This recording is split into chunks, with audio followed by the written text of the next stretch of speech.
Hi students, it is a continuation part of the microbes in human welfare. Okay, the first topic of today's class is the microbes in the sewage treatment.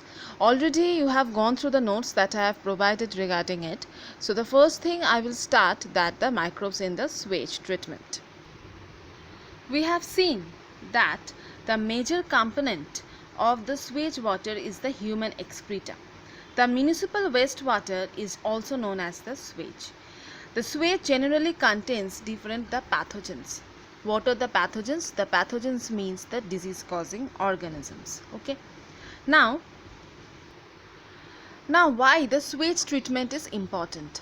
We all know due to the overpopulation in our country, there is a number of sewage increment are going on increasing. So whenever the sewage is increasing, that means what will happen? There is a increment of the chance of pollution, right? That is either it may be the air, water or the soil. So before disposal of the sewage, generally the sewage are treated in the sewage treatment plant so that it can make the environment much more cleaner in nature. So it will make much more less pollution. So the treatment is required. So there are the two kind of treatments are there. One is the primary treatment and another one is the secondary treatment. Let's start with the primary treatment. What is the meaning of the primary treatment? In the primary treatment, generally, there is the physical removal of the particles. Either it may be the large or the small. The filtration and the sedimentation procedure are also occurred in this primary treatment. In the filtration procedure, the filter paper or the purification procedure is used, and the sedimentation means the settlement of the waste into the glass vessels, that is the sedimentation. So when the primary treatment are occurring, that time what happen, all the solids are generally settled in the form of the primary sludge, and the supernatant generally form the effluent. Primary sludge means when the sedimentation occur, the solid particles get settled down at the particular vessel. That is known as the primary sludge, and the liquid that are present above the vessels, that is known as the effluent. The effluent generally from the primary settling tank is generally taken to the secondary treatment. So primary sludge remain there only, and the remaining effluent are going for the secondary treatment. Now let's come what is the meaning of the secondary treatment.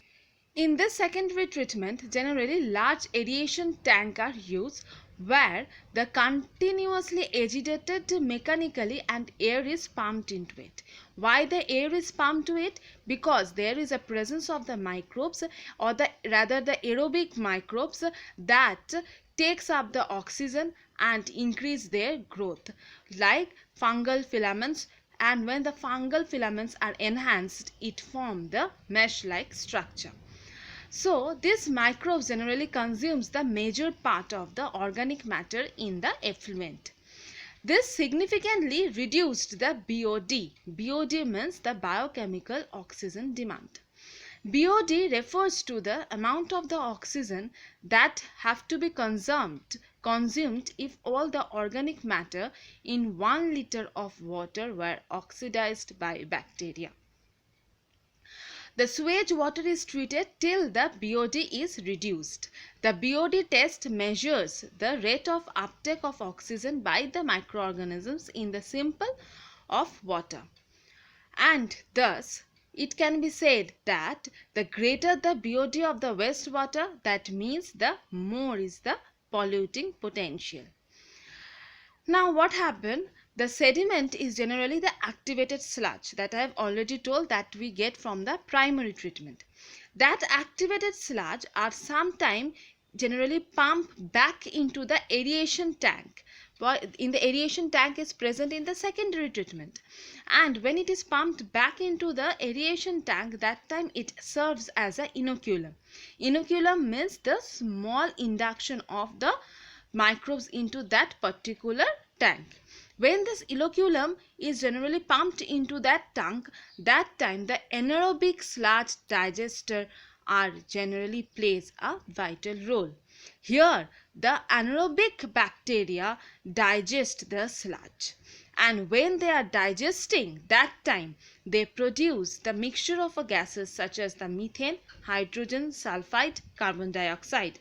And these gases can be used as the biogas, as a source of energy, as it is the inflammable in nature.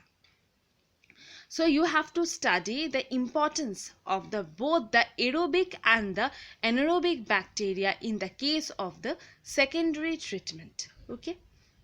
Another information, just take that the Ministry of the Environment and the Forest generally has implemented Ganga Action Plan and Yamuna Action Plan to save the rivers of our country from pollution. So this kind of sewage treatment plant have to be treated to decrease the water pollution. If the water can pollute it, then what will happen? The chances of the pathogens and the chances of the disease will be also increased in the human's life. Right? So here we completed the first point, that is the microbes in the sewage treatment. Now let's come the microbes in the biogas production. Okay? Biogas is generally the mixture of gases that contains predominantly methane, okay, and that produced by the microbial activity. I have already told in the secondary treatment there is a chance of the anaerobic bacteria, and this anaerobic bacteria produces the methane, and this methane acts as an inflammable in nature or the source of energy to us, right? Another thing I have already told you in the last classes, that bacteria have the capacity to produce the CO2 and the H2, right? In the case of the fermentation procedure, the bacteria have the potential ability to produce alcohol, CO2, H2. Right? But in the case of this biogas production, what happens? The methane is also produced anaerobically along with the CO2 and the H2. So the bacteria, those who are producing the methane, are known as the methanogens, and the common example of this methanogens are Methanobacterium. Right? See, here is the picture of the typical biogas plant. We all know that the cow, this kind of ruminants, have the anaerobic bacteria inside their stomach because they have to digest the cellulose. When they have to digest the cellulose, that time what will happen? They need the anaerobic bacteria for their digestion. So when they excrete, that time, that is the cow dung contains the anaerobic bacteria, right? That's why the cow dung are used for the biogas production. See, here the dung is there, here water is there. Then the activated sludge is going inside the gas plant. After the treatment, there is a presence of the nutrients. After that treatment, it generally produces the methane, CO2 and H2. Okay, and here is the presence of the gas holder that generally take the gas out, and this gas is used as the fuel in our daily life. Now the excess sludge that is present here are generally taking outside the output. In this output rate, what happened? The excessive sludge or the used sludge are taken out, and then it is act as a wastage procedure, and this wastage procedure are also used as the manure purposes, so that the nutrients of the soil can be increased. So ultimately the biogas plant, nothing is wastage, all are used by the farmers. Some are used by the farmers or sometimes by the fuel. So this thing also reduces the pollution chance from our environment. So today we have completed two things. One is the sewage treatment, another one is the biogas production. Okay, just go through it, and if you have any queries, please convey that. Thank you.